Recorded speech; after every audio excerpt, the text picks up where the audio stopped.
Over 300 Mumias Sugar Company workers are up in arms over delayed salaries. The workers are calling on the national government to intervene to support the sugar factory regain its footing.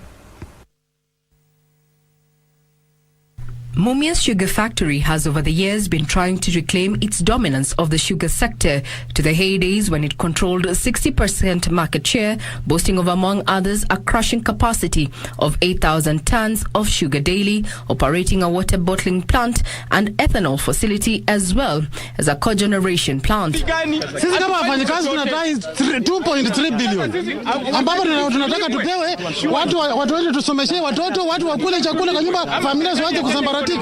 However, in September 2019, the miller was placed under receivership in a decision to protect its assets and maintain its operations. In addition, trading of its shares at the Nairobi Securities Exchange was suspended. And now Mumias Sugar Company workers want the government to intervene and revive the sleeping giant and secure their livelihoods. Watu wanakufa, kazi ni mbaya. No safety careers. Hakuna chakula, mtu anafanya long hours.